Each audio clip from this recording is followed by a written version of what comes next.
Hi, pipe smokers. This is the Paul Gilson channel. I'm Paul Gilson, aka Paul the Pipe Guy. And it's 10:15, 15 minutes after the hour, Eastern Standard Time, and it's 34 degrees outside and dark. And what I want to do is, I had this Kaywoodie that I was showing you earlier. This Kaywoodie Standard, beautiful briar. Oh, look at that. Everything looks so good on this. And so I told you I wanted to smoke it, all right? But I want you to look. All right, first of all, that's a 4-hole stinger, all right? So the smoke goes through the bowl, down through the shank. It goes into what's called a condenser. This is made of aluminum. It goes through 4 holes. In this hole, out the other, in this hole, out the other, around this ball, and into this receptacle, and down through the stem into your mouth. That supposedly, according to Kaywoodie, cooled it down from 850 degrees to about 85 degrees, the smoke. They're a pain in the ass to keep clean, all right? The draw sucks on them if you don't keep them clean. This one's totally sparking clean. In fact, you can see the hole right through, right there. See right through that hole on that ball? That's perfectly clean, all right? Now, this pipe was made between 1925, and I want you to pay attention to this again, because we're going to smoke a bowl together, yeah? Look how clean that is, all right? And, you know, even with the stinger system, you're going to get about a 20% draw, maybe 25% less draw. This one's good. Nice and clean. Out of the 3-hole stinger, you get a 25% less draw. And I haven't done tests on this. I'm just guesstimating. But I want to show you what happens to a Kaywoodie during our smoke before I go to bed when you smoke it, okay? So we're going to put this down, and inside of that, we are going to start something on fire. We have some Cornell and Deal pirate cake. And the born on date on this, meaning the manufacture date, I love Cornell and Deal, they stamp it on the bottom, was 7/6 of 2021. Now, I happened to mark the package on the inside, and I opened it on February of 2022, which makes it, I don't know, 9 months old, all right? As soon as I popped the tin about 9 months ago. So we're going to pause the video, prep our pipe. We'll be right back in a nanosecond. Yeah. All right, pipe smokers. So Paul, the pipe guy's back. Yeah.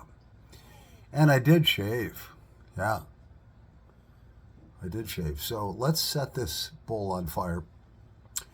This is a 4-hole stinger Kaywoodie made between 1925 and 1938. So it's at least 84 years old, if not close to 100 years old. Yeah, look at that. Oh, that's beautiful. And what we're going to do is we're going to show what happens to the stinger, and I'll show you again. This is a perfectly clean stinger. That's the stinger system. I'm not going to describe it again. You know, you can see through the holes there real good. There's a good shot of it, all right? And I'll show you what happens, you know, and why a lot of the old guys just didn't have time to clean them, and they just lop the stingers off. So let's light it on fire. And the pirate cake is a Latakia rich blend. It's 75% Latakia, okay? Which is like supposed to like really relax you at night. Mm. Mm. Mm, mm, mm.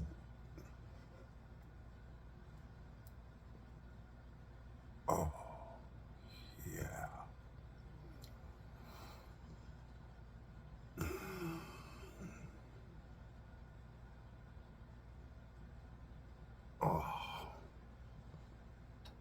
sitting at my roll top desk in my living room, in my little nook.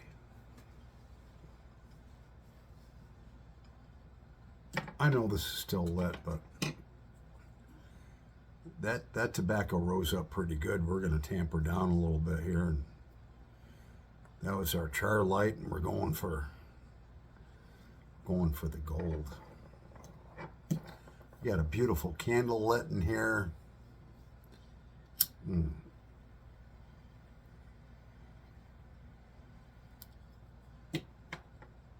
Mm.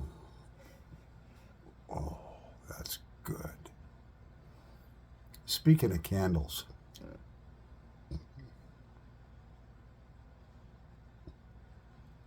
when I was a very, very young man, I'm talking 36 years ago, let's say I was 22, I had a female friend.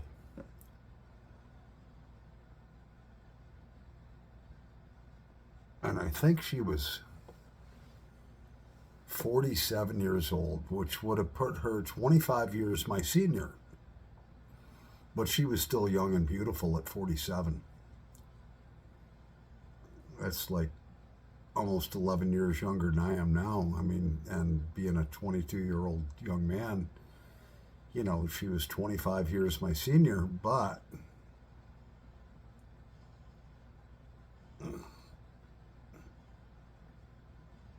she was still beautiful. She still had inner and outer beauty. Her name was Betty. And back then, everyone smoked cigarettes. I mean, even if you were a closet smoker, pretty much it seemed like 80% of the people smoked cigarettes. And I would go visit her at her house, and I'd go to light up a Marlboro. I can't remember what she smoked. Marlboro Lights, maybe. She'd be like, wait, before we start smoking, let me light up like 2 or 3 candles.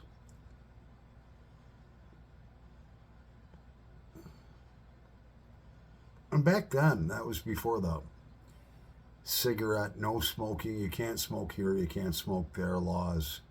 Back then, really, nobody complained. They didn't say, oh, that stinks.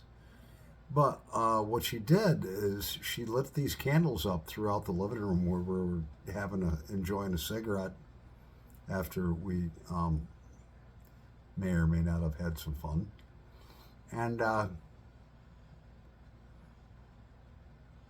was like, why do you light them candles up?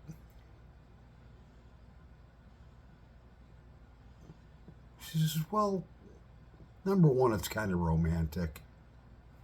Number two, and I don't know if this is true or not, I haven't researched it, but you're talking a lady that is, if she's still alive, is like 82 years old now. But, you know, I was like 22 and she was 47. I mean, we're going back a long time ago.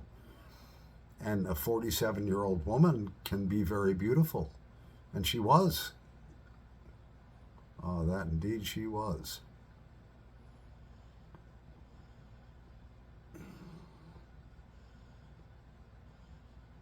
And she said, the reason why I light up the candles is because when the candle burns, the wax gets dispersed throughout the atmosphere of the area where you're burning the candle. And the wax actually combines with the cigarette smoke, and it keeps it cut down. And so even back then in the mid 80s, I mean, somehow she knew, you know, that the molecular structure of that candle burning, creating wax vapor, those atoms combined with the cigarette smoke atoms, and they must have fallen out of the air or whatever. But she was right. It never got smoky in the living room or wherever we were smoking and burning candles. I don't know. I'll have to Google it. Just a stupid Paul the Pipe Guy. Wives' tale, maybe. Maybe not. I don't know. So, yeah, we're going to scrape off this pipe a little bit. We'll be right back in a nanosecond. Yeah. Hope you're enjoying the smoke together. And along with tales of my past. Yeah. Alrighty, so we're back, yeah. This beautiful Kaywoodie. Smoking it. Mm.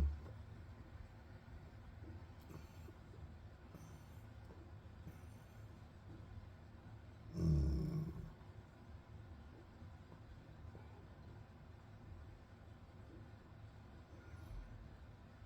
Oh, man. That's so good.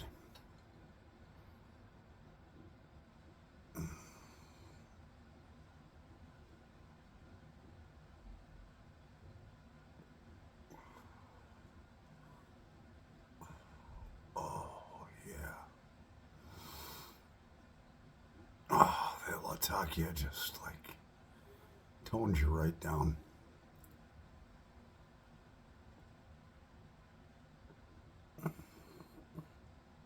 Mm.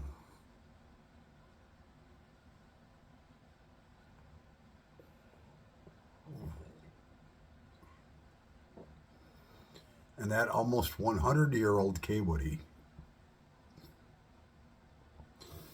in pristine condition, smokes like a champ.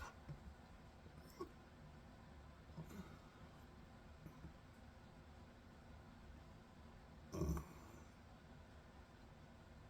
Mm.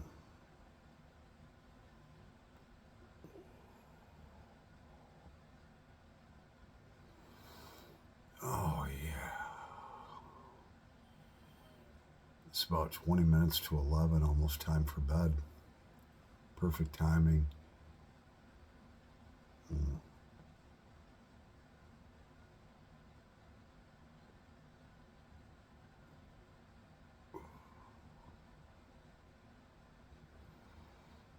Yeah. Oh, yeah. Well, this is going to be a wake-up call for the UK, or a good night to the USA, you know.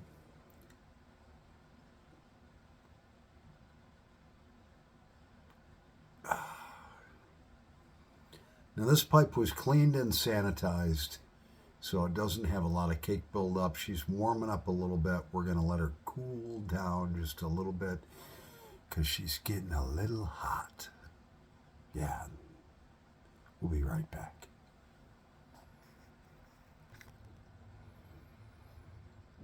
All right, it's Paul the Pipe Guy back here, and this little lady is cooled down. Well, she ain't so little. She's about 6.5 inches long.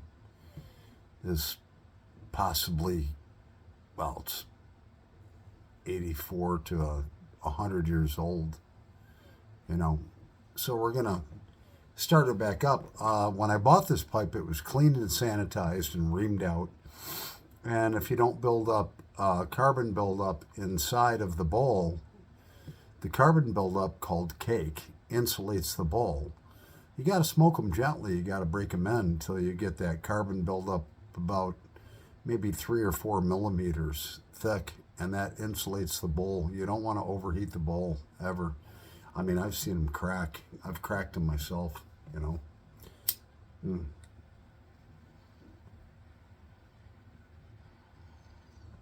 Mm.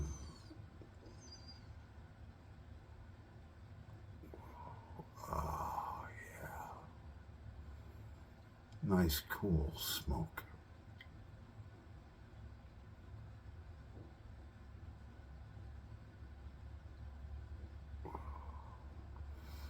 Judging from what Kaywoodie said, that it took an ember in the bowl of 850 degrees through the condenser system that they had and brought it down to 85 degrees. Mm-hmm.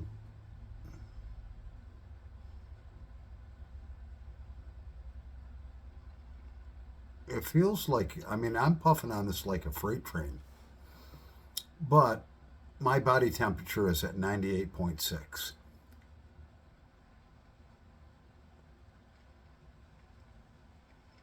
It feels like a cooler smoke to me, but it's warmer than my body temperature. Which means Kaywoodie probably had a little false advertising. Maybe if you first lit it up, it was 85 degrees, but I'm guessing now, and I don't have a temperature gauge on the mouthpiece of this pipe.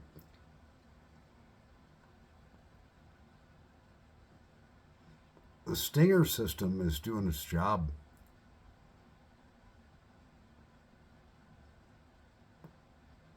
But I'd say it's probably more around 105 degrees. So they might have been like 10 degrees off. I don't know. Anyways, let's see what happens to this condenser system, the stinger, after we smoke not even half a bowl through it. Now you can see, maybe you can or can't see, there's definitely tar all over it. And the holes, oh yeah, you look it through those holes in the stinger, and they're half closed with tar. And that's just from a half a bowl. No wonder these old guys lopped them off, because they started out with KB&B pipes, and then KB&B back in 1925 started making Kaywoodies, and they came up with a stinger system. A KB&B pipe just had a push-in stem. You didn't have this problem. So, yeah, I'm looking through there, and it's like, that's pretty much plugged up with tar. I mean, it's doing its job. But they're a pain in the ass. You got to keep them clean.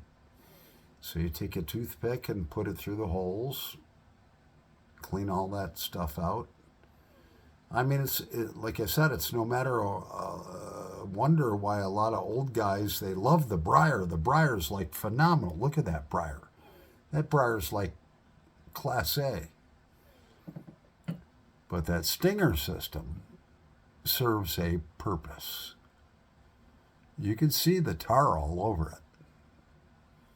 It serves a purpose, it does its job, but it requires maintenance. And a lot of old dudes didn't feel like maintaining their pipes. They just wanted to smoke their pipes, and that's why they hacksawed this system right off. So they got the good briar and a great draw, and they didn't, you could just push a, pipe cleaner through it. You didn't have to mess with all these holes and all that stuff. Those old guys had no patience, all right? They had families to feed. They worked on the railroad. They worked at General Motors. They worked at, Ford Motor Company, Chrysler. They were working men, all right? I don't know, just my opinion. Anyways, so that's what happens to a Kaywoodie pipe when you smoke it. It requires maintenance. Remember how you could see the hole through there? You can't no more, because it's plugged. Yeah, and that's where your airflow goes through. Anyways, that's my demonstration of smoking my Kaywoodie pipe. Yeah. Paul Gilson is going to bed. Over and out. Thanks for watching.